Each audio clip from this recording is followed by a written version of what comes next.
Et bonsoir tout le monde, bienvenue dans ce troisième live de Moss Ritter avec l'équipe que je suis ravi de retrouver. Et on est ravi de vous retrouver vous aussi. Bonsoir le roi du côté, bonsoir Lisa, bonsoir Oursareng. C'est quoi, c'est une espèce d'ours un peu bizarre. Et bonsoir Cortex. Est-ce qu'on m'entend? Oui, on m'entend, C'est un tout va bien. Pokémon, Ursaring. Ah oui, il est violet, non? C'est un oursin quoi. Ok. Ouais, un peu Euh, rose comme ça. et bonsoir Chiminem. Ok, donc du coup, ce soir, troisième session sur Moss Ritter. On va rapidement faire un petit tour de table comme d'hab, histoire de se remettre un petit peu dans le bain.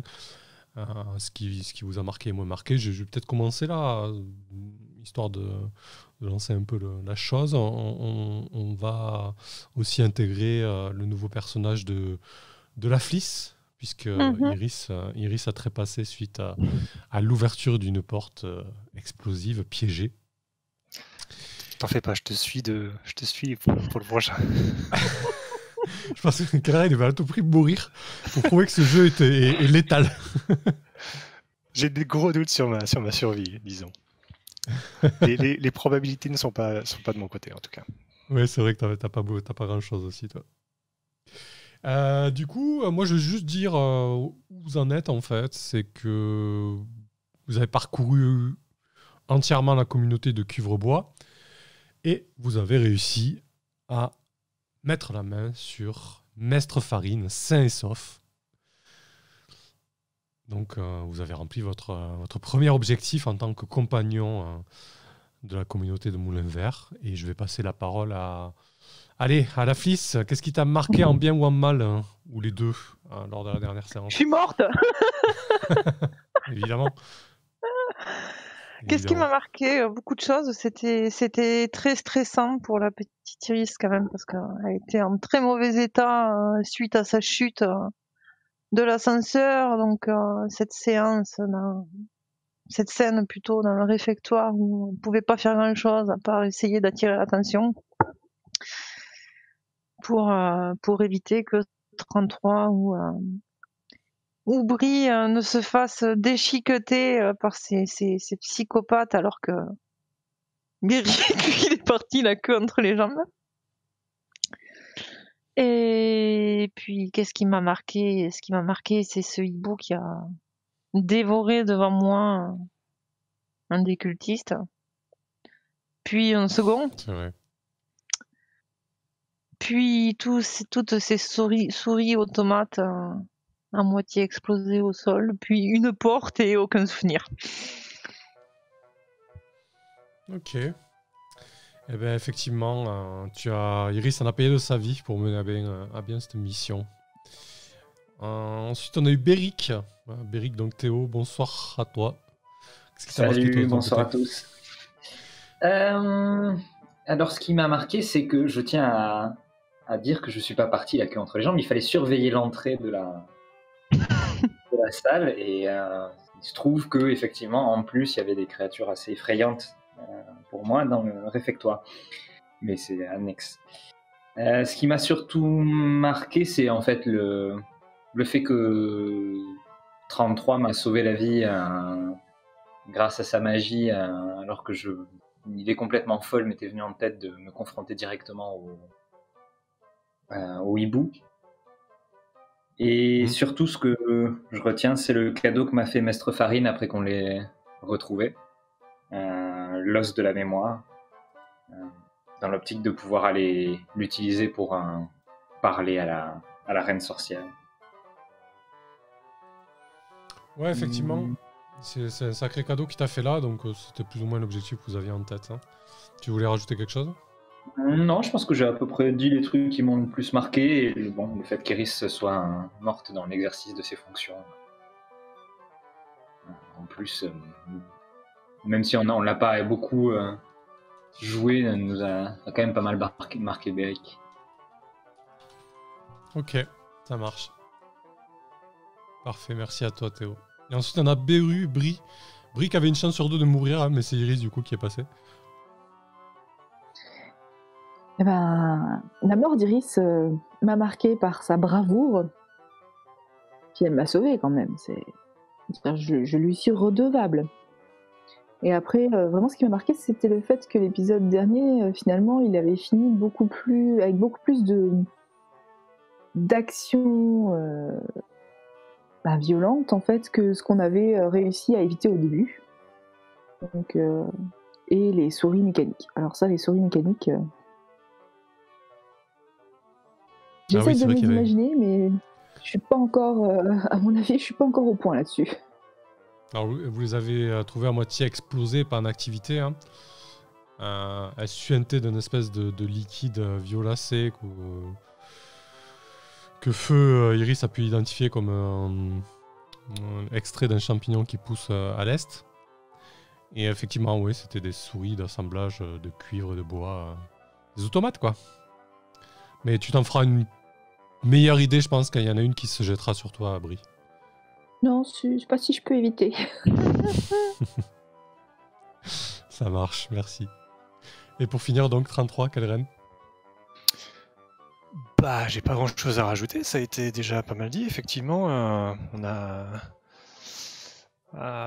Ouais, ça a été un peu une victoire à la Pyrrhus quand même. On a perdu quelqu'un, mais on aurait pu, finalement, ouais, on aurait pu aussi perdre quand même ce cher Beric. Et donc, ouais, face au hibou. Donc, la mission a été accomplie, mais c'est vrai qu'il y a eu un peu. J'imagine qu'on a dû faire une petite cérémonie après pour le retour pour notre compagnon tombé. Mais, Ouais, c'est vrai qu'on a forcément. On allait très vite là-dessus. Donc, ouais, peut-être qu'on ferait peut-être une scénette histoire de graver dans le marbre la mémoire d'Iris, quoi. Ok, très bien. Eh bien, écoutez, vous arrivez à Moulin Vert en compagnie de Maître Farine. Donc, comme je vous l'ai dit au début de cette campagne, on est en automne, donc il faut imaginer l'arrivée à Moulin Vert avec face à vous un petit bosquet. Pour des souris, ça semble immense, mais c'est un bosquet avec un grand chêne et quelques pousses assez jeunes et des arbustes assez bas. Et donc, quasiment à la périphérie de ce bosquet, il y a cette fameuse énorme souche qui laissait présager un chêne beaucoup plus grand que le maître désormais de cette place, qui est coupé, donc cette souche qui a été aménagée par les souris. Et très rapidement, vous observez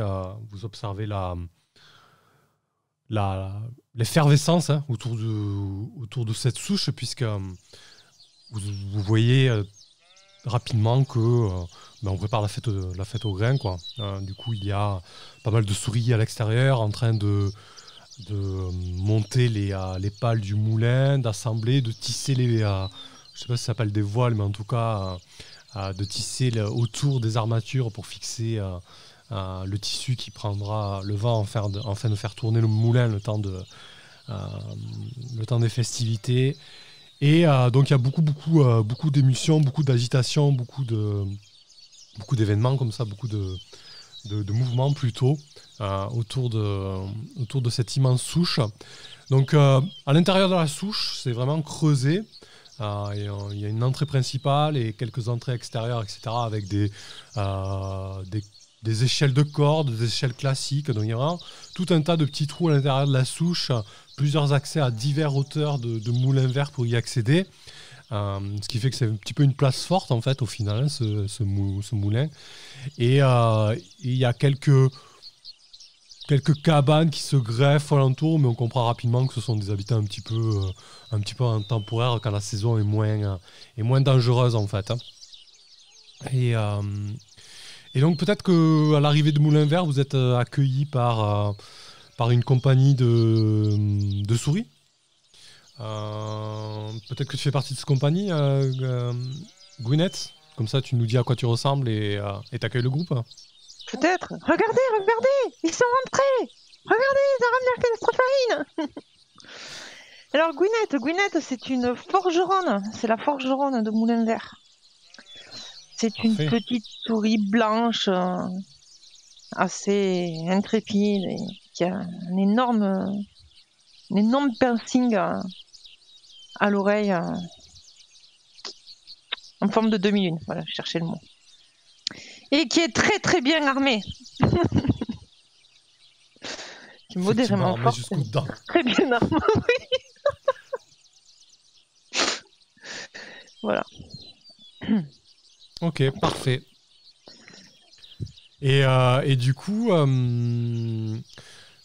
tiens, on va parler un petit peu de Iris. Qu'est-ce que vous annoncez aux autres membres de la compagnie là, menés par Gwyneth Qu'est-ce que tu annonces, Beric, du coup?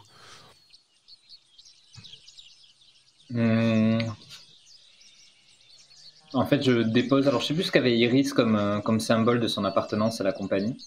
Ce qu'elle avait comme élément en paille. Peut-être un bracelet ou quelque chose comme ça que je dépose au pied de ceux qui sont venus nous accueillir, simplement en disant qu'Iris, elle n'en est pas revenue. Mais que grâce à elle, la mission est accomplie et que Mestre Farid a pu être sauvé. Ok, et du coup, le 33, c'est quoi le cérémonial là? Tu parlais de cérémonial en l'honneur de Iris. Ça se passe comment chez la compagnie quand c'est le cas? Ouais, j'imagine il doit y avoir un cérémonial un petit peu parce il y a cette idée de compagnon, donc du coup quand il y en a un qui tombe, tu vois, c'est quand même pas, ça doit pas être anodin. À quoi est-ce que ça peut ressembler? Je pense peut-être vu qu'on a des sortes de trucs faits en paille, enfin genre des éléments plus ou moins vestimentaires faits en paille, peut-être que on doit aller se placer dans une hauteur et défaire l'espèce de paille pour la laisser être portée par le vent, tu vois, que comme ça Ouais. la paille est portée par le vent et du coup je pense qu'on va peut-être aller dans les hauteurs de Moulin Vert justement et du coup défaire son... C'était quoi du coup? C'était un bracelet ou un truc comme ça de paille qu'avait Iris? Oui, on va dire oui, parce que je m'en souviens pas du tout. Donc le frotter entre les mains jusqu'à ce qu'il se délite complètement et que les brins de paille soient portés par le vent. Si quelqu'un veut dire un mot, évidemment. Je pense que 33 est pas trop du genre à dire quelque chose, mais si les autres veulent dire un petit mot. Oui, peut-être, hein, à ce moment-là. Du haut de ce petit monticule rocheux, alors que on s'apprête à déliter le bracelet de paille de Iris. On va pas dire qu'elle t'a sauvé la vie, mais en tout cas, ça aurait pu être toi, Brie. Qu'est-ce que tu dis pour Iris? Je verse une petite larme et je regarde ce bracelet et je fais face à la communauté et je leur dis moi, je n'oublierai jamais. Elle était vraiment très courageuse. Je pense qu'elle devrait servir d'exemple à tout le monde. Effectivement, son courage a payé. En tout cas, elle en a payé de sa vie. Ok. Est-ce que... Est-ce que vous voulez faire quelque chose en particulier à Moulin Vert ou vous mettre directement en route? Je crois que vous aviez convenu de partir pour le tumulus de la Reine Sorcière. Avec un nom pareil, forcément, oui. Oui, ça a l'air tout à fait comme lieu. Ouais, alors, la Reine Sorcière, comme on l'a dit précédemment, elle a battu Bézalel en duel singulier. Elle a mis un terme à sa menace, pourtant Bézalel est de retour. Elle s'appelait Rosemary, cette Reine Sorcière. C'était surtout un surnom parce qu'elle avait toujours des épines ou plutôt des roses dans ses cheveux. Des épines de rose, en fait. Et du coup, c'était il y a 40 ans, mais en termes de génération de souris, c'est un truc énorme. Pour vous, c'est comme si c'était l'Antiquité presque, quoi. J'exagère un peu, mais c'est quand même un passé très très très lointain, quoi. Vous avez une vague indication de ce tumulus, mais vous en savez pas forcément plus, quoi. Ça va être une expédition de 2 jours pour aller tout au nord. Est-ce que vous pensez être suffisamment préparé? Est-ce que vous voulez prendre quelques dispositions avant de partir? 33. A priori, il faut qu'on soit un peu au complet là. Vu qu'on a perdu quelqu'un, il faut clairement qu'on ait quelqu'un qui vienne remplacer Iris. Alors du coup, il y a Gwyneth qui s'est proposée. Enfin, ça n'a pas forcément joué, mais elle sera là. Mais tu parles, tu penses peut-être à des employés? Non, ou, mais du coup, c'était ça l'idée. Du coup, je pense que si on a Gwyneth qui nous a rejoint, c'est parfait. Alors Gwyneth, elle va vite courir pour aller acheter un burin qui va avec son marteau. Ok. On sait jamais, c'est toujours utile un burin. Ça marche. Bah, je te laisse te cramer tes quelques pépins que t'as là. Ok. Brie, de ton côté, est-ce que tu veux faire quelque chose en particulier à Moulin-Vert avant de quitter les lieux? Bah, vu qu'on part quand même pour un périple à 2 jours de chez nous, je pense que mon employé rat va mériter son salaire.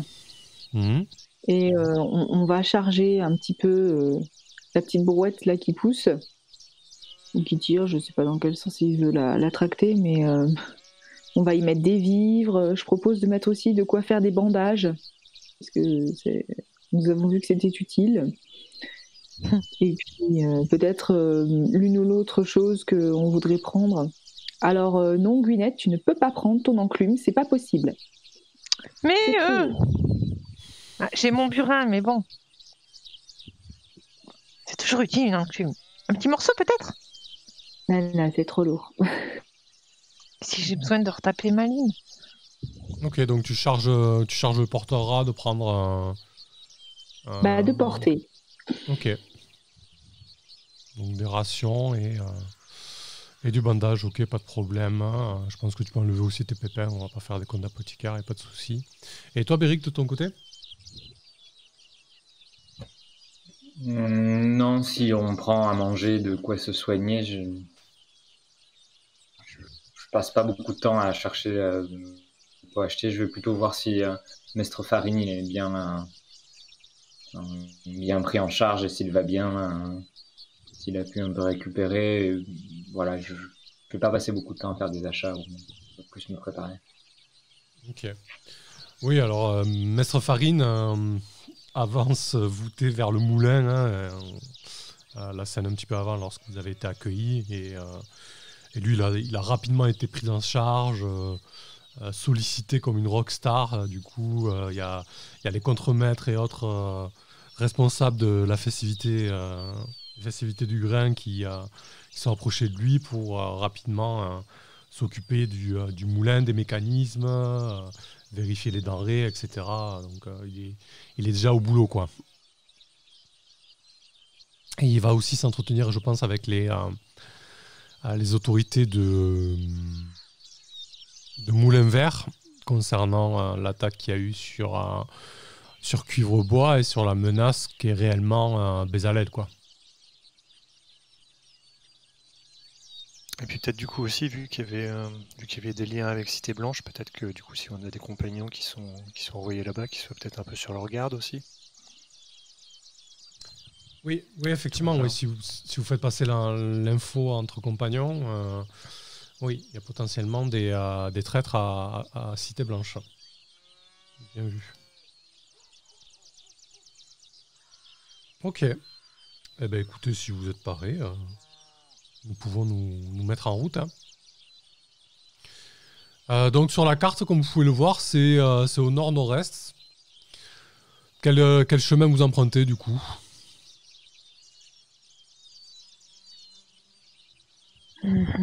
Tout au nord, c'est une région qui est plutôt marécageuse. C'est une zone d'eau, en fait.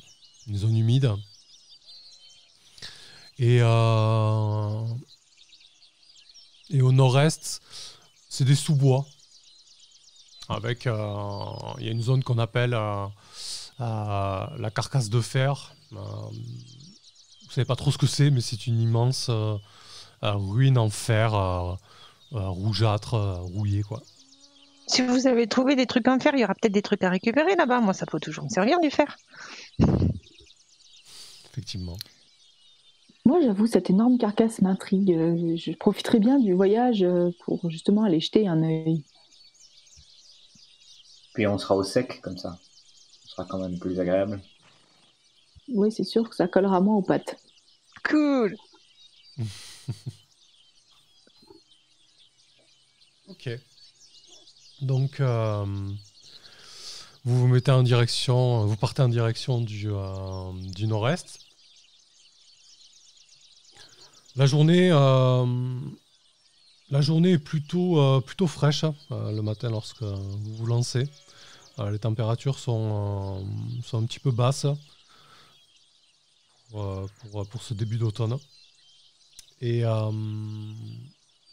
effectivement, la luminosité n'est pas énorme. Au fur et à mesure que vous marchez, le sous-bois se fait de plus en plus épais et les rayons du soleil ont du mal à percer.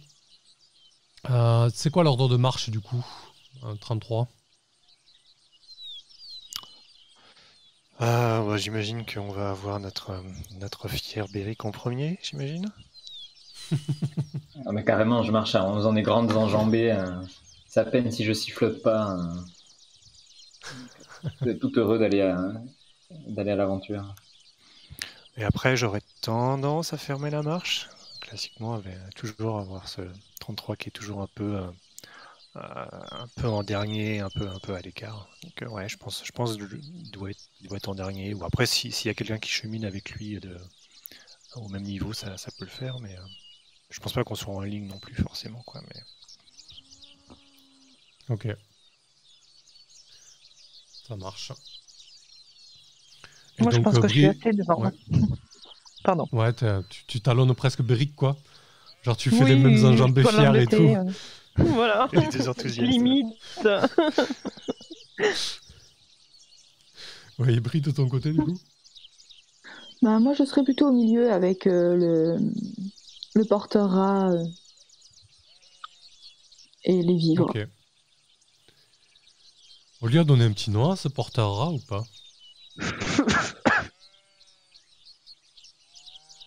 Porteur rat, le nom. Est-ce qu'il le mérite? C'est plutôt ça, est-ce qu'il le mérite? Pour l'instant, il n'a pas été très coopératif. Je ne sais pas s'il en mérite un. Genre, tu l'interpelles en lui disant « Rat, viens ici » ou des trucs comme ça, c'est pas cool quand même. Bah, tu fais ce que tu veux avec tes employés, Brie. Ouais. Non, je pensais plutôt l'appeler compagnon. Ok. Ah oui, tu lui donnes un petit peu du compagnon, genre il fait partie de votre groupe, mais c'est juste pour le flatter, quoi. Je vois. À l'approche du sous-bois, en tout cas à l'approche de cette fameuse carcasse, qui commence à se dessiner à travers la futaie, ton compagnon commence à être un petit peu nerveux. Tu vois qu'il se dandine un peu sur ses jambes, il avance un peu moins vite. Hein.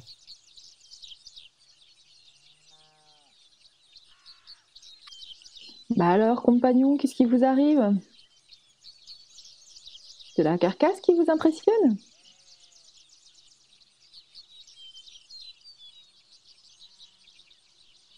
Il te répond, c'est pas ça, c'est... Vous le savez peut-être pas, mais on se rapproche dangereusement du territoire des Boras ici. Des Boras? Qui sont les Boras? Vous sortez pas trop de chez vous, là, de votre campagne, non? Moi, j'ai essayé de me refaire ma vie. C'est loin pour nous, tout ça, mais c'est des sacrés lascars, ouais. Qu'est-ce qu'ils font? Oh, ils raquettent, ils volent, ils marchandent. Brigande, ils font un peu de tout, hein. Basile qui est à leur tête, c'est pas le dernier pour faire des pépins. Vous pensez qu'on va avoir des problèmes? Écoutez, en tout cas, moi je veux pas les croiser. Parce que c'est pas... Excusez-moi, mais c'est pas 4 petites souris qui vont faire la différence. Hein. Sans offense.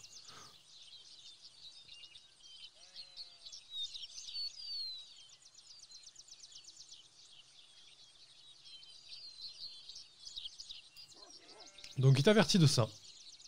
Au fur et à mesure des petites avancées autour de la carcasse. Les autres, vous entendez la conversation. Petit flashback sur Moulin Vert, effectivement, on me fait noter que je vous ai pas fait tirer de rumeur. Normalement, à Mos Ritter, quand on passe dans une colonie, on tire une rumeur, histoire d'avoir un petit peu de grain à moudre. Qui veut tirer un petit D6? Vas-y, c'est pas bon, du coup. Gwyneth, vas-y. Vas-y. Non, allez. Un D6. Ah, c'est bon, elle est revenue. 2. Alors, Gwyneth, avant de partir, il y a un des compagnons qui est venu vers toi. C'est un petit peu la tête d'ampoule du groupe qui passe son temps dans les bouquins. D'ailleurs, il était énormément désolé du désastre de Cuvrebois parce qu'il y allait souvent en compagnonnage là-bas pour étudier. Et avant de partir, comme ça, il t'a donné quelques coups de coude et t'a dit juste à l'ouest du tumulus, il y a la cité maudite. Et j'ai lu qu'elle renfermait un ancien artefact très puissant. Si jamais ça vous tente d'y faire un saut, ça pourrait être intéressant. Ah bon? Et tu sais ce que c'est, cet artefact? Tu crois que je peux le forger? Ah, j'en ai aucune idée. J'ai juste lu qu'il y avait un puissant objet qui avait été enterré à la cité maudite et laissé là-bas car il avait provoqué un désastre, soi-disant. Mais bon, après les livres, on leur fait dire ce qu'ils veulent. Un désastre, hein. Bon, eh bien, si on passe par là-bas, ça vaudrait le coup de jeter un coup d'œil. Merci du tuyau. Donc voilà pour ce petit flashback. Donc Beric, t'entends tu es juste à côté de Brie en fait, t'entends le porte-à-rat parler de ça. Qu'est-ce que t'en dis toi? Qu'est-ce que tu fais à l'approche de cette carcasse? Je reste sur mes gardes. Ok. Et Beric, ouais, comme je suis un peu dans l'idée d'ouvrir la marche, je commence à pister un peu plus, à essayer de voir s'il y a des gens autour de nous. Je suis plus alerte et je commence à avoir la main sur ma lance et à marcher de manière moins volontaire au-devant de la grande carcasse. Et j'essaye de chercher surtout des traces de est-ce qu'il y a eu du passage récemment, ou est-ce qu'il y a des gens qui passent par là, ou est-ce que c'est pas du tout fréquenté.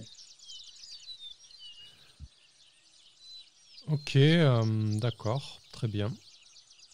Ben écoute, quand tu prends ton temps un petit peu pour te rapprocher de cette manière et surtout vérifier qu'il y ait des traces ou non de passage, tu remarques très rapidement que effectivement, a priori, le porteur-rat ne raconte pas des bêtises parce que du coup, tu prends rapidement conscience qu'autour de cette carcasse, il y a pas mal de détritus,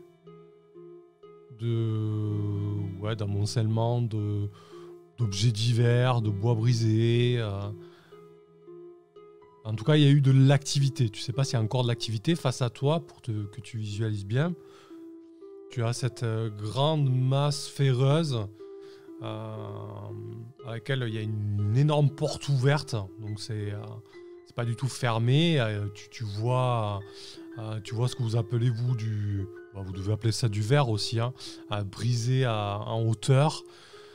Et effectivement, sur le dessus, il y a comme des espèces de petits cabanons. L'un d'eux s'élance un peu vers le ciel comme si c'était une tour de surveillance, tu vois. Mais t'es encore trop loin pour voir s'il y a des gens, en tout cas, s'il y a des créatures à l'intérieur. Du coup, je désigne tout ça à mes compagnons. Mais qu'est-ce qu'on fait? On contourne ou on s'approche?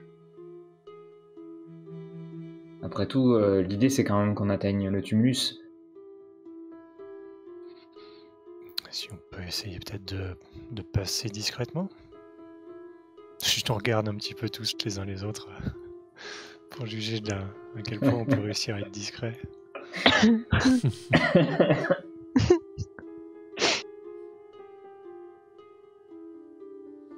Vous voulez pas aller voir ce qu'il y a dedans? Je suis sûre qu'il y a plein de choses à récupérer. Regardez tout se faire. Oui, mais est-ce que ça vaut vraiment le coup de risquer des ennuis? Ah, il n'y a personne pour le moment ici. Il y a quand même des traces d'habitation. Oui. Il y a bien pu y avoir du monde qui est passé ou qui est venu se servir aussi. Après, on peut continuer notre route. Du coup, 33, tu proposes de passer à proximité discrètement, c'est ça? Enfin, essayer de contourner un petit peu, mais en essayant de trouver un endroit un peu discret, quoi. Après, l'idée n'est pas de changer pas changer d'hexagone non plus, quoi. Mais tu vois, essayer de... D'accord. Très bien. Du coup, qui mènerait la danse là-dessus? Qui passerait en premier pour tenter de dire au groupe marche là, doucement qui se sent de faire ça chez vous? Qui fait ça habituellement en fait? Peut-être Brie ou Béric, je sais pas. Non, je pense pas que ce soit Béric. Ouais, je pense que c'est... En tout cas, pas Béric. Béric, il est plutôt du genre à être derrière et à tout faire foirer dans ces cas-là, mais c'est pas vraiment le discret de la bande. Enfin... En tant qu'ancienne joueuse, je suis pas sûre que Brie soit la plus indiquée, mais c'est vrai qu'elle doit avoir l'habitude de partir discrètement des lieux où elle a une ardoise un peu salée. Donc... Ok. Ouais, du coup, dis-nous comment tu t'y prends. Donc, je t'ai décrit un sous-bois, on est en automne. Au sol, il y a une couche assez épaisse de feuilles et de résidus végétaux séchés. C'est plutôt humide. Du coup, qu'est-ce que tu fais? Qu'est-ce que tu dis au groupe qui te suit en file indienne, qui compte sur tes compétences de discrétion? Surtout, il faut pas bouger trop vite et essayer de rester dans les ombres et faites attention où vous posez les pattes, c'est-à-dire que vous n'allez pas faire des grands pas, vous allez plutôt essayer comme de glisser les pattes pour pas faire bouger de façon trop brusque les choses, mais petit à petit. Et puis surtout, ouvrez bien les oreilles. Hein. J'ai l'impression quand même que on n'est pas tout seul ici.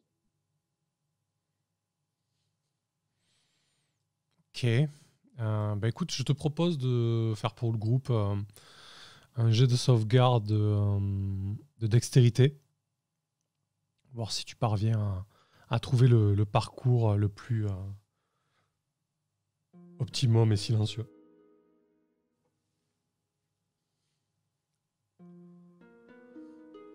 Sauvegarde dextérité, donc un c'est... de 20, 8 ou moins. Un de 20, 8 ou moins, ouais.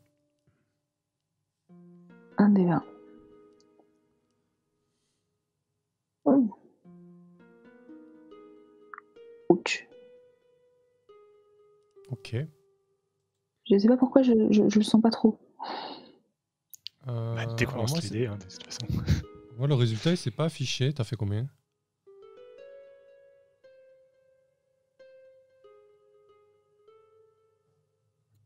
Tu l'as lancé là, ton dé ou pas? 20. D'accord, bon, je Oui, refresh la page parce que je le vois pas moi. Ok, parfait. C'est... Non, moi non plus, je le vois pas. Non plus. Je pense qu'elle lag en fait. Non? Ok. Bon, c'est pas grave, fort du coup, possible. dans tous les cas, c'est un 20. Tu fais avancer le groupe. Au bout d'un moment, il y a une voix assez forte qui éclate. Une voix qui est portée de très loin, qui vient de l'intérieur de la carcasse. Une voix un petit peu éraillée qui vous dit je vous vois les souris là. Vous êtes sur le territoire des Boras. Vous devez payer le prix pour passer. Ouais, c'est ça, le prix.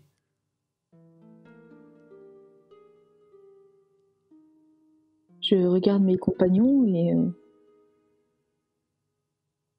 je les interroge du regard quant à ce fameux prix. Est-ce qu'ils ont une idée de ce que ça pourrait être? Et surtout, est-ce qu'on a encore de quoi payer? Moi, j'ai pas un pépin. Moi, il m'en reste peu, mais j'essaye de plisser les yeux pour essayer de voir si on distingue qui est-ce qui parle, et si surtout on distingue plusieurs personnes ou juste ou rien, ou juste une personne. Alors, c'est qu'une seule personne là qui vous a parlé. Tu distingues clairement la voix, l'accent et certains mots du parler rat. Pas de doute, c'est un rat.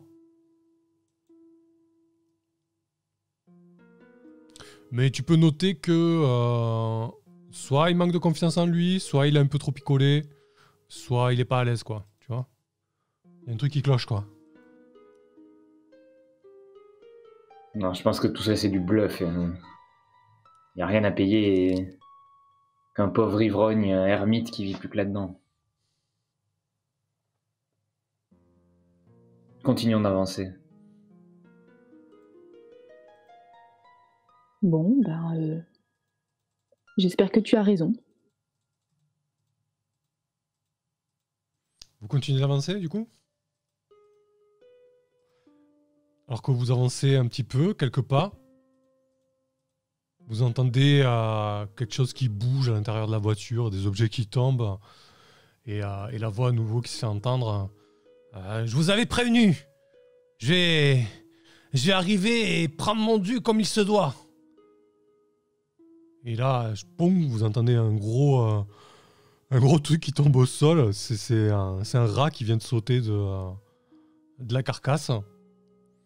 Il est fagoté dans un eratz d'armure. Il doit avoir 3 plaques fichues de travers. Il a une tête vraiment patibulaire, un gros museau plein de griffures. Il porte un espèce de gros marteau à la main. Un gros marteau à 2 mains. Et il avance un petit peu vers vous comme ça en traînant un peu son marteau et en vous invectivant du doigt et en disant si vous pensez que vous pouvez traverser le territoire des Boras comme ça vous chante, vous fourrez le doigt dans l'œil. Qui est le chef de ce groupe? Qui se présente? Équipé? Sinon vous déclarez la guerre aux Boras. Pendant qu'il parle, je me tourne aussi vers compagnon rat pour lui demander s'il le connaît. Tu l'as déjà vu, lui? C'est lui, le Basile? Il a pas l'air si... Il te répond ouais, je le connais, c'est pas Basile. C'est Émile, son cousin. Ouais, il a changé, mais ouais, c'est lui, je le reconnais. Mais il est sérieux, il est dangereux? Ben, quand il était jeune, fallait pas le chauffer. Hein. Là, il a l'air sacrément remonté. Ah. Ah. Qu'est-ce que tu fais, Gwyneth? Pour vous donner la situation, vous avez la carcasse, il y a le rat, le fameux Émile, qui en est descendu. Il est...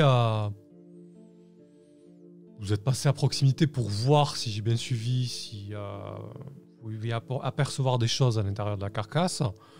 Donc disons que s'il se met à courir, ça peut engager une poursuite, avec un risque que l'une de vous se fasse attraper. Bon, après, il a un gros marteau. Je pense que je sors aussi ma fronde au cas où je passe un petit caillou dedans. Et on devrait avancer, on est plus léger que lui. Partons. Je suis d'accord, cette espèce de grosse outre à 20, de manière, n'arrivera pas à nous rattraper. Et quand bien même il arrivera à nous rattraper, on lui fera son affaire. Courons! Moi, j'ai commencé déjà à faire quelques pas. En parlant, je partais à reculons.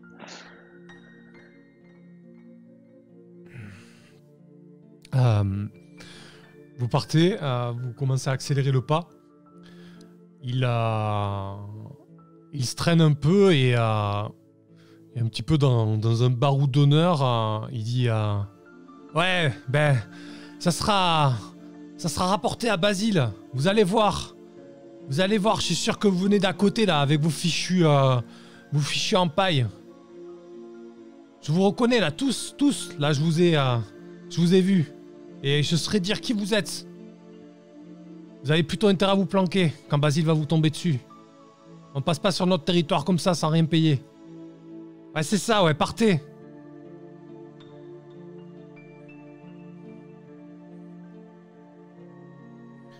Il était visiblement seul. Honnêtement, maintenant que vous avez eu le temps d'observer, de passer, vous avez quand même pu remarquer que le camp était plutôt abandonné en fait. Délaissé en tout cas. Visiblement, les Boras sont partis ou se sont installés ailleurs.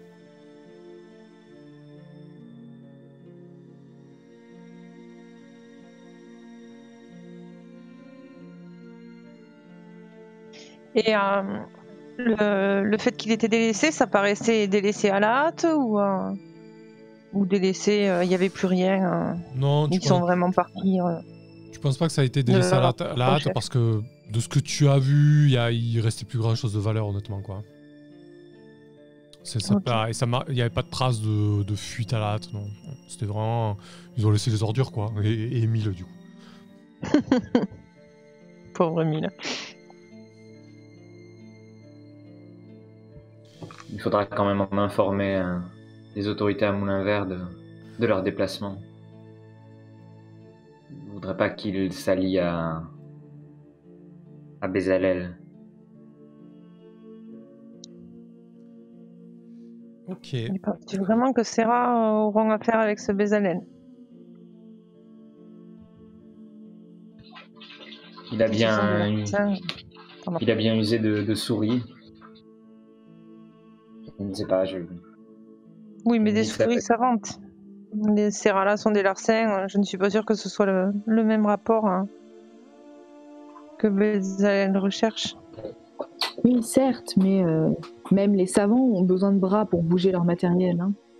Hein, et se protéger de toute incursion qui voudrait les contrarier. Putain, ça La preuve avec ton compagnon.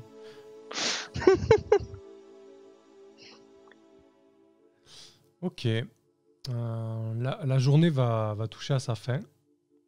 qui s'occupe en général du camp, de choisir l'emplacement, ce genre de choses. Vous êtes encore dans ce sous-bois là.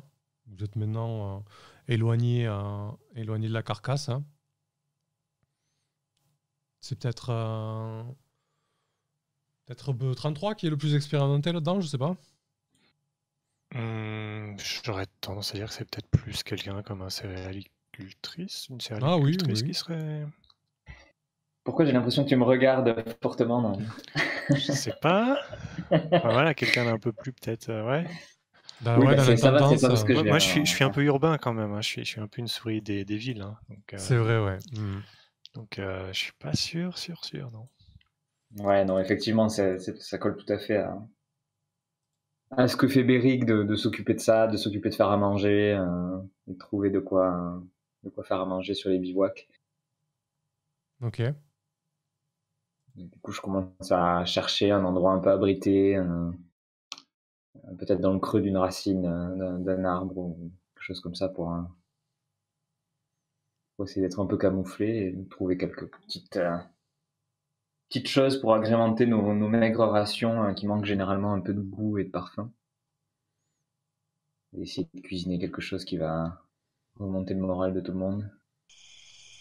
Ok. Parfait. Donc, vous vous installez. Hein, le crépuscule s'invite dans votre voyage. Je sais plus si on consomme une ration par jour dans ce jeu ou pas. Ou si c'est juste vraiment pour du repos long et récupérer. Quand tu prends la garde les 6 heures, c'est une ration et sinon c'est si on fait pas une garde de repos par jour, on prend l'effet fatigué et il faut manger pour pas l'avoir. Sinon on aura la faim. Ok, d'accord. Si mes souvenirs sont bons. Ouais, c'est ça. En fait, une garde, donc une traversée d'hexagone, en gros, ça vous fait consommer une coche de ration, en fait. Hein. Voilà, je vous laisse coucher votre ration. J'imagine que vous organisez des tours de garde habituellement. Je pense que vous y collez toutes ou pas? On fait 1 heure chacune, 2 heures chacune du coup. Ok. Très bien. 1h30. Est-ce que notre cher compagnon, notre camarade rat, participe aussi aux gardes ou il est exempté? On peut toujours lui demander, mais bon, comme la dernière fois, il nous a envoyé bouler parce que ça ne faisait pas partie de sa fiche de poste. Je ne sais pas s'il sera enclin cette fois-ci à nous aider. On peut lui demander, cela dit. T'as pas l'air partante pour lui poser la question. Donc tu lui demandes à compagnon? Ouais. Et je pense qu'il va effectivement s'appeler compagnon. Ok. Comment tu lui vends le truc? Bon, compagnon, on va s'arrêter pour la nuit. Hein, je pense que c'est une évidence. Par contre, on est un peu en... Enfin, on ne sait pas trop ce qu'il y a autour de nous, donc ce serait quand même plus prudent si il y avait toujours un gardien. Donc on va se répartir.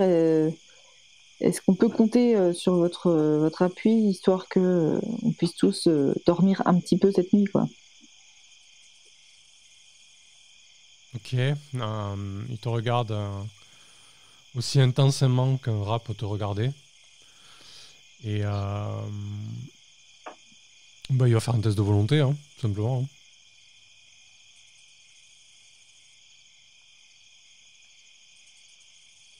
Donc il a 6 en volonté. Je crois que c'était ça. Tu considères que c'est... parce qu'il est censé faire un test. Ah oui. C'est quelque chose qui est dangereux, plus dangereux que ce qui était prévu. Ouais, non, c'est vrai, t'as raison, après tout. Parce qu'on peut considérer que finalement il fait juste le guet, quoi. Et s'il y a quelque chose, il vous avertit. Hein. C'est ça. Je veux dire, effectivement, ouvrir une porte potentiellement piégée, je veux bien qu'ils disent... Oui, c'est vrai. Non, c'est vrai, c'est tout à fait pertinent. C'est bien de le souligner. Donc on va se passer de ça. Écoutez, la nuit se place plutôt bien. Elle est plutôt calme. Pas de danger à l'horizon. Visiblement, le spot choisi par Beric était plutôt bien trouvé puisque vous passez la nuit sans encombre du coup. Et donc vous pouvez vous mettre en route pour le tumulus. Cette début de journée débute par une fine pluie. Hier, il faisait frais. Aujourd'hui, il fait frais et en plus de ça, il pleut. Au fur et à mesure de votre avancée, la pluie se fait de plus en plus intense en fait. Du coup, vous commencez à être sérieusement détrempé. Moi qui voulais passer par là pour rester au sec. Donc au début, vous étiez relativement protégé par le sous-bois. Mais au fur et à mesure que vous quittez la protection de la cime des arbres, et que vous arrivez sur cette grande plaine, en fait, c'est quelque chose d'assez plat et d'assez vide en termes de végétation, si ce n'est de l'herbe et quelques fleurs et très légers arbustes qui vous dépassent un petit peu. Vous êtes vraiment à découvert sur une surface plane. Et désormais, il pleut des cordes, littéralement. C'est assez intense. Alors, vous avez deux choix.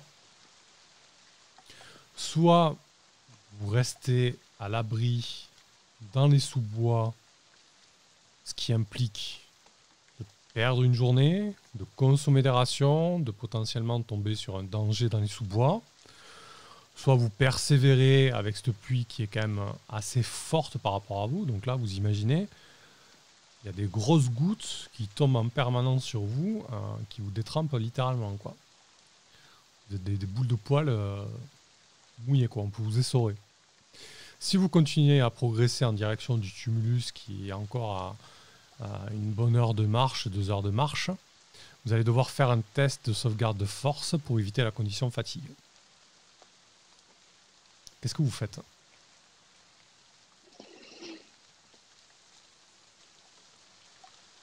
Gwyneth est pour avancer, malgré la pluie. Même si c'était plus prudent d'attendre. Pire. Qu'en pense Beric? on va pas fondre. Ouais, Brie, pardon. Ok. C'est pas un peu d'eau qui va nous faire fondre. Non, Ouais, tout ça c'est que de l'eau et après tout on n'a pas de temps à perdre. On n'a pas de temps à perdre avec tout ça. Il faut qu'on se dépêche de comprendre ce qui se passe et quelles sont nos armes pour vaincre Bézalel. Plus c'est 33, t'es vivifiant. du Mavi? T'es du Mavi 33? Vu qu'on sait pas trop ce qui nous attendait au tertre, j'aurais plutôt été pour rester à couvert et quitte à ce qu'on cherche de la nourriture dans le sous-bois pendant qu'il pleut, mais si vous voulez poursuivre.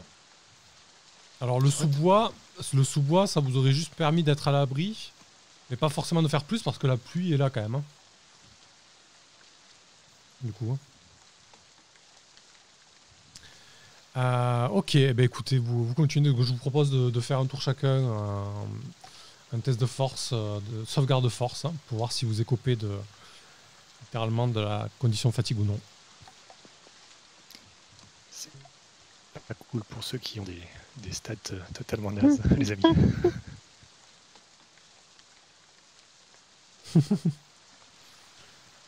Alors, est-ce que je vois les G? Vous me dites, au pire, vous me dites vos résultats une fois que c'est lancé, s'il vous plaît. Pour rappel, c'est 2 des 20, hein, ou 1 des 20. Ah, là, c'est un seul. Ouais. Waouh, j'ai réussi à faire un. Incroyable. Ouais, effectivement. C'est hallucinant. 1 pour 33, un échec pour Gwyneth, un échec pour Beric. Donc Gwyneth et Beric, vous écoutez de la condition fatigue. 33, tu t'en sors bien. Il y a une justice quand même à ce que ce soit le seul qui dise non, mais on ferait mieux d'attendre qu'il réussisse à s'en sortir sans encombre. Puisque je vous dis que c'est vivifiant. J'aime pas la pluie. Ça doit être l'avantage de. J'ai une armure, je vous rappelle, en canette de plus ou moins de Coca-Cola ou de Pepsi, de trucs comme ça. Et du coup, ça doit glisser sur moi en fait, la pluie. Donc c'est pas trop gênant en fait. Tant que ça roule pas. Ok, et toi, Brie, t'as fait quoi? Bah, j'ai fait 16. Ok, je vois pas tes résultats, toi, c'est trop bizarre. Ok, donc tu me le diras. J'ai rechargé la page numéro. Mais... Ouais, c'est parce que comme t'avais des décos, t'as dû perdre la connexion. On verra la pause, c'est pas très grave. D'accord, bah donc non, toi aussi t'as. résultat. Donc je vous laisse prendre la condition fatigue, hein, qui se trouve au milieu là. Dans ta case équipement, ça te prend une case équipement.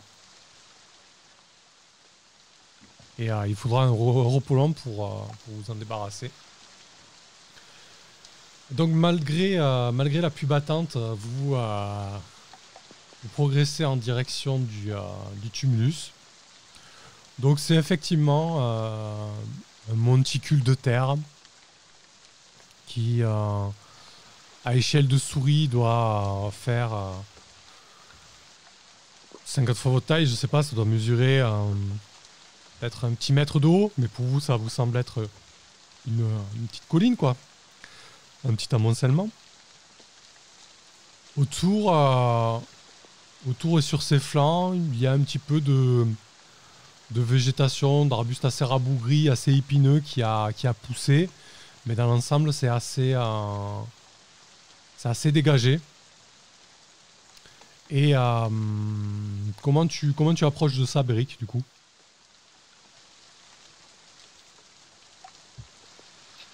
Après la longue marche sous la pluie, je suis un peu... je m'appuie en fait sur ma lance, je souffle. Ça a coupé, tu souffles quoi? J'essaye un peu d'avancer. Ah mince, pardon. Je souffle pas mal en fait, je commence à être en marche. Donc, à ce point-là, je pense que je traîne un peu la patte. Donc je suis plutôt mes compagnons un peu à l'arrière. Ok. Oh, tu veux dire que c'est 33 qui, voyant vous commencer à affaiblir un peu, va essayer de porter un peu le peloton en quelque sorte? Ah ouais, bah carrément. C'est exactement ce que je sous-entends. C'est Rambo de balle, quoi. Ok, donc 33, tu prends les devants? Bah, va bien falloir, ouais, dans ce cas. Ok. Donc, dans l'environnement immédiat du tumulus, il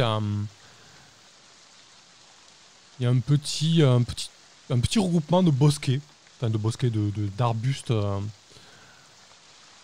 d'arbustes épineux. Et alors que la pluie continue toujours à tomber, tu vois ces arbustes qui commencent à bouger, en fait. T'entends une espèce de, je dirais, de bâillement un peu rock, comme si quelque chose se réveillait. Et à travers les arbustes, t'aperçois un pelage roux. Ah bon sang, des écureuils, tu veux dire? Je sais pas, on verra après là. Je te fais arrêter du coup. Dans ce cas, je dois avoir un signe et je me tapis à côté d'un arbuste. On va voir après la pause. Est-ce que c'est... Ça marche. Très bien. Allez, 5 minutes de pause. À tout de suite.